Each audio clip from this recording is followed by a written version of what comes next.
on, B. We gonna get this work.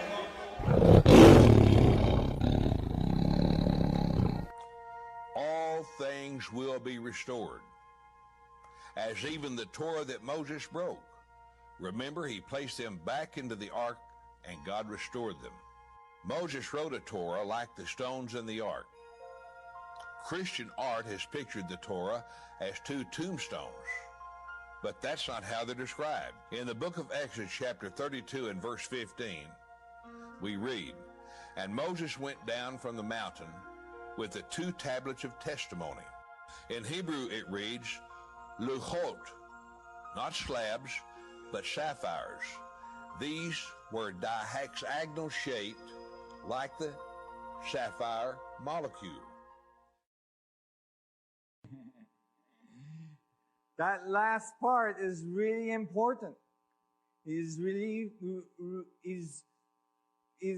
revealing information that doesn't quite match the Christian interpretation of the Torah, where Moses is not said to have come down from the mountain with tablets with the 10 commands on it, but actually sapphire type or crystalline type of structures that were hexagonal in nature.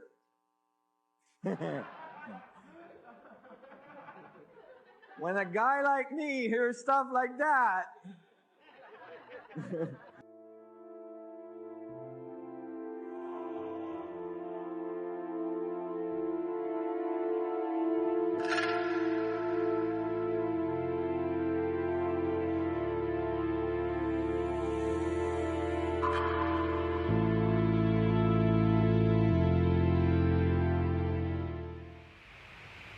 Shalom. I want to start off by giving all glory and honor to Yahweh, Bahashem, Yahawashi, Bahashem Rakakwadash. Double honors to the apostles and elders of Great Millstone who rule well, and peace and salutations to the hopeful elect. Continue to fight and teach this thing of ours in truth and sincerity. I'm the brother Manatazak with GMS Ancient of Days in Los Angeles, currently teaching with the small sanctuary in Inglewood. And today, through the Spirit, I want to get into a lesson about a vision I had. Okay? Now, this vision wasn't very elaborate, but it stuck with me because it reminded me of a documentary I seen a long time ago. And what I'm referring to is the original 10 Commandments and how they weren't written just on regular stone, but they were written on blue stone, specifically sapphire. Okay? Now, I had a vision of this, of the actual commandments that Moses came down from the mountain with, okay, and they were on what looked like tablets of sapphire written in the Paleo Hebrew, okay. Now, I didn't think much of it. I did a little bit of research, and I actually found that Esau knows this, okay. Esau knows this, and he has different documentaries and images out that depict this, okay. Now, I wasn't going to do a lesson on this, but, you know, through the Spirit, I just want to bring it out for edification's sake, because going through the precepts, it actually lines up, okay, and how the original 10 Commandments are traditionally depicted being like on granite tombstones. That's not exactly the case according to the Scriptures, okay, and I'm going to bring that out and show you, and Lord willing, okay, this is edifying, all right. This lesson is all through the Spirit, and it's just for edification, but I found that it's a beautiful detail, okay, because when you come to this truth and the secrets and the mysteries are revealed to you, okay, new things oftentimes pop up over scriptures that you read constantly. This book is living waters, okay, and you, Akim and Akwath, know that by doing your diligent studying and, you know, writing down the precepts. And I found that when you go through these scriptures, okay, it actually supports that claim that the original 10 Commandments were written on blue stone, okay? Now, I'm going to start in Exodus chapter 24, okay, verse 9, okay? And it reads, "Then went up Moses and Aaron, Nadab and Abihu, and 70 of the elders of Israel, and they saw the Most High of Israel. And there was under his feet, as it were, a paved work of a sapphire stone, and as it were, the body of heaven in his clearness. Okay? It says, and upon the nobles of the children of Israel he laid not his hand. Also they saw the Most High, and did eat and drink. And Yahweh Bashim Shai said unto Moses, come up to me into the mount, and be there, and I will give thee tables of stone, and a law, and commandments which I have written, that thou mayest teach them. Now there's a lot going on in these 4 verses, but the main thing that stood out to me was the context of the scriptures. Okay? In verse 10, it says that Yahweh Shema Shai, under his feet was a paved work of sapphire stone. Okay, so the throne of the Most High is sapphire, blue stone. Okay? It says, and as it were, the body of heaven in his clearness. So the body of heaven, when you look up at the heavens, okay, you have the open firmament of the globe, the sky, okay?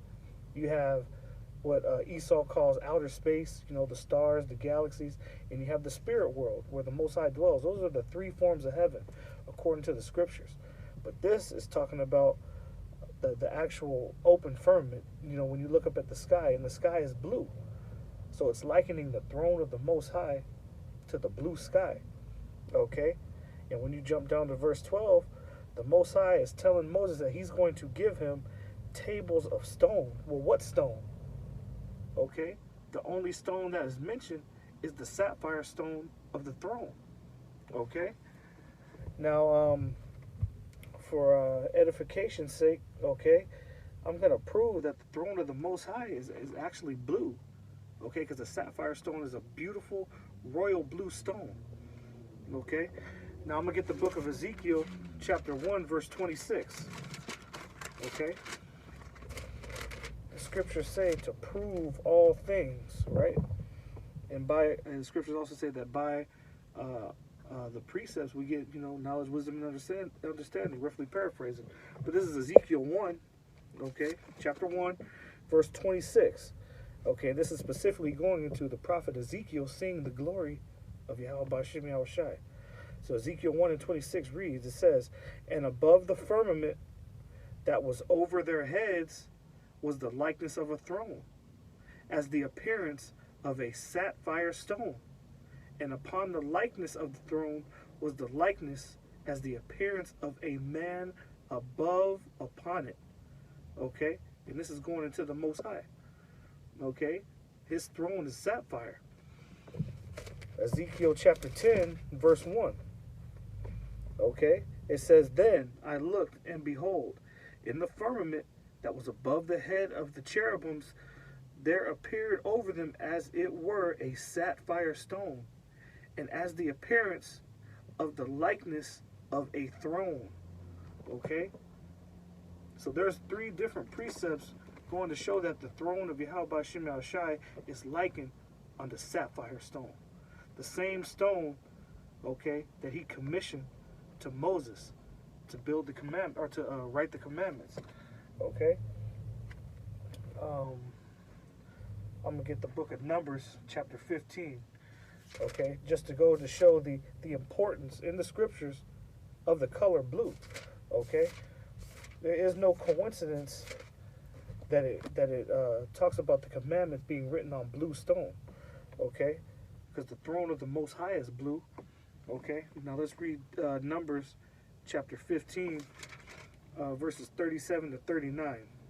Okay, and this is going into the law of wearing fringes as a remembrance. Okay, we wear the fringes as a remembrance of what? Okay, the commandments. But above the fringes on our garment is what? A border of blue. Okay, that border of blue is to remind us of the commandments and that covenant that the Most High made with the nation of Israel. So this is Numbers chapter 15, beginning at verse 37.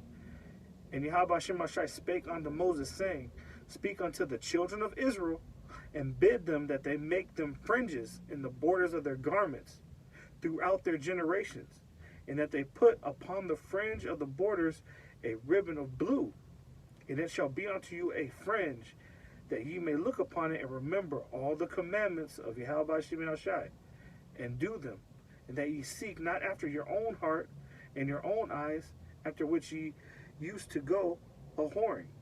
Okay, so when you see us out on the highways and hedges wearing our garments, what do you oftentimes see?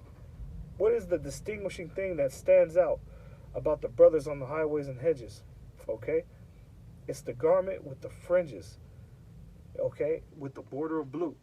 No matter what color a brother's garment is, what material it's made out of, one distinguishing fact is that every garment has that border of blue, and that is to remind us of the commandments. Okay, and that's what the border of blue and the fringes symbolize. Okay, the different laws that we're supposed to follow and think upon when we look.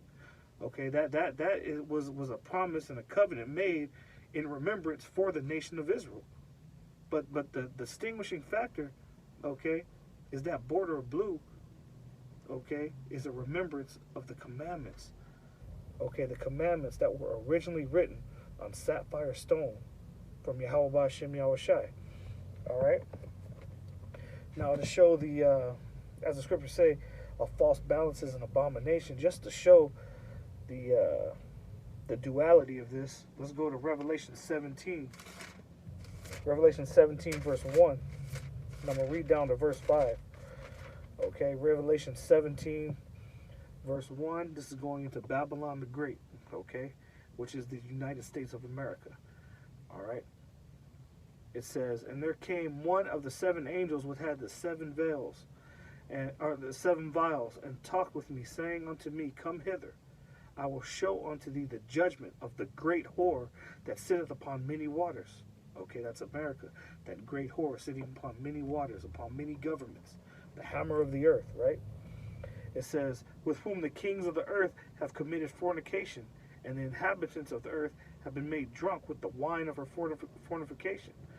So he carried me away in the spirit into the wilderness, and I saw a woman sit upon a scarlet-covered beast.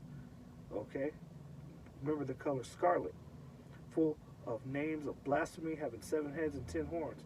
That woman sitting upon the scarlet-colored beast is America. Okay?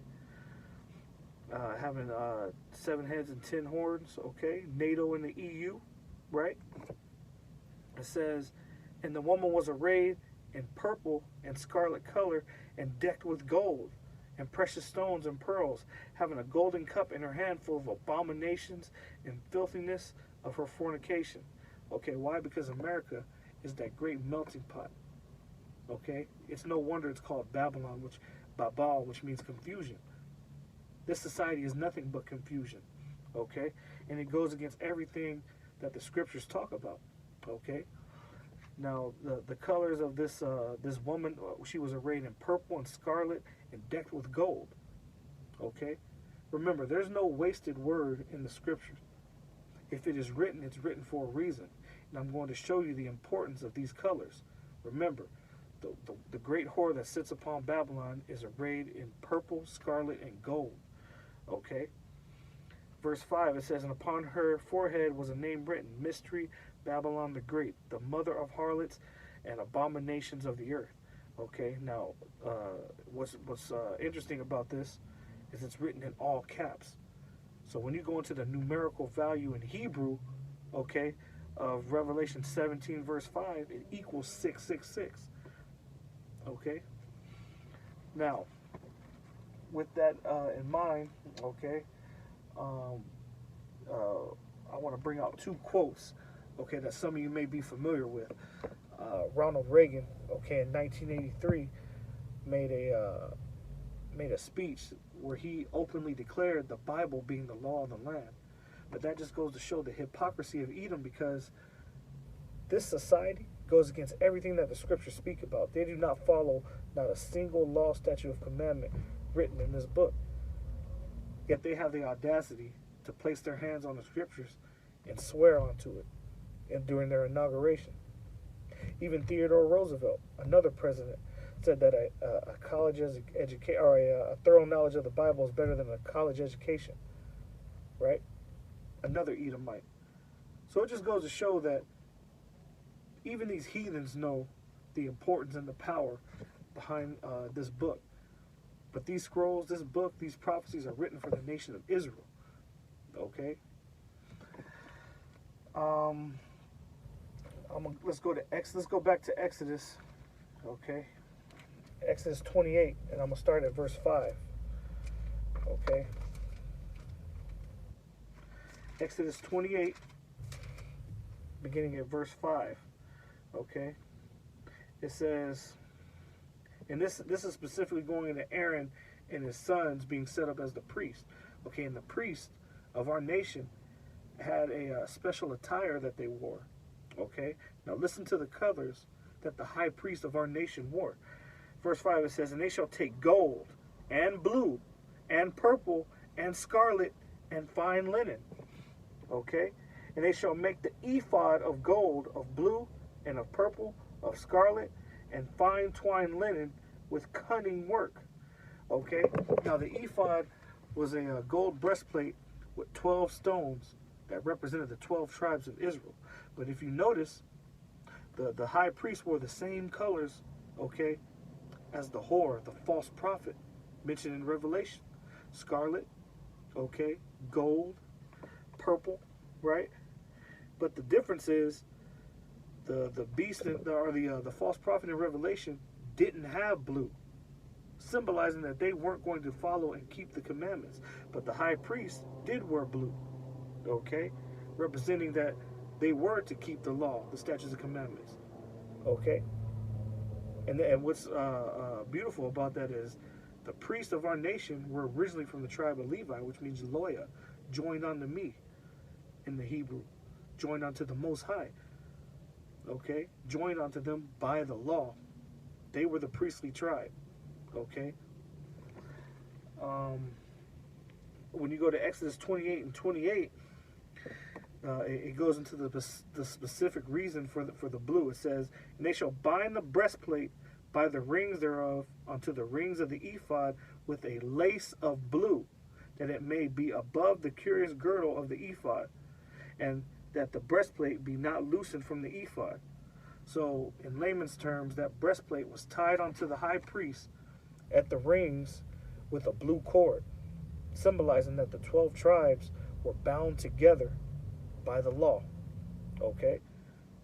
The law representing the blue cords, representing the commandments, representing the sapphire stone that they were originally written on. Okay, you see how it's all starting to come together? All right. Now, when you go through the history, okay, Moses, when he came down from the mount after supping with the Most High, getting the law, statutes, and commandments, you know, his face was shining. He's coming down with the tablets of testimony written on blue stone. He saw that our people during that time had went off. Okay, they had built an idol, a golden calf, and were worshiping it, basically being heathens. So in his fury, Moses got mad and he destroyed the original tablets. Okay, now when you go to Exodus 34, okay, Moses was commissioned to carve out another set that he had to make by hand. Okay, and the symbolism of that, you know, that I got from it through the Spirit is we were never meant to keep the law perfectly. Okay, the original tablets of stone, the sapphire stone, okay, was taken from the throne of the Most High and written by the Most High. Those sapphire stones were perfect, but we in this sinful flesh could never keep that law perfectly, so they were broken.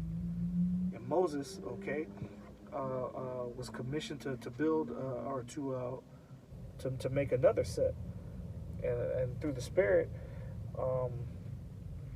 let's see, through the Spirit, I'm gonna get Hebrews 8, 7 and 9. Okay, Hebrews chapter 8, verses 7 through 9. It says, well, actually, I'm going to start at verse 6 because it's going into a new covenant foretold by Jeremiah. It says, but now hath he obtained a more excellent ministry, by how much also he is the mediator of a better covenant, which was established upon better promises. Okay? For if that first covenant had been faultless, then should no place have been sought for the second. For finding fault with them, he said, behold, the days come, saith the Lord, when I will make a new covenant with the house of Israel and with the house of Judah, not according to the covenant that I made with their fathers in the day when I took them by the hand to lead them out of the land of Egypt, because they continue not in my covenant, and I regard them not, saith the Lord. For this is the covenant that I will make with the house of Israel after those days, saith the Lord. I will put my laws into their mind and write them in their hearts, and I will be to them a power, and they shall be to me a people. So basically, when that new covenant is when we will be perfect. When we are given those new bodies, those sinless bodies, where the Most High can actually look upon us and deal with us, and it will be completed in perfection. This is a covenant made with the nation of Israel. The Old Covenant, New Covenant, the Old Testament, New Testament. It's all for the nation of Israel. All right. Let's see. Let's get Philippians 2 and 12. Okay, Philippians chapter 2, verse 12. It says, Wherefore, my beloved, as ye have always obeyed, not as in my presence only, but now much more in my absence, work out your own salvation with fear and trembling. And Moses carving out that stone, writing the laws himself, I liken unto working out his own salvation with fear and trembling. Even though we couldn't keep it perfect, we all have an obligation to follow the laws to the best of our ability until we are made perfect. Okay? That perfect law that was originally written by the Most High himself from the blue sapphire stone, we will be able to keep perfect when we are made in the image of Yahweh Ba'Shem Yahushai's son, Yahushai. Okay? And that's going to be the completion of the new covenant. And that brings everything full circle. Okay? Now, Lord willing, this lesson was edifying to the hopeful elect. This was just a lesson I wanted to put together through the Spirit just to show that the original 10 Commandments were written on sapphire stone. And that's a beautiful, beautiful image. Okay? Because it opens our eyes to so much more. And it shows us that the way things are originally understood isn't the way that the Bible has them written. Okay? And that's part of coming into this truth and coming into this knowledge, wisdom, and understanding. This is our heritage. It's a beautiful heritage and a beautiful history. Okay? Now, Lord willing, this was edifying to the hopeful elect. I want to give all glory and honor to Yahweh, Ba'Shem Yahushai, Ba'Shem Rakakwadash. Double honors to the apostles and elders of great millstone who rule well. And peace and salutations to the hopeful elect. Continue to fight and teach this thing of ours in truth and sincerity. Until the next lesson, Shalom.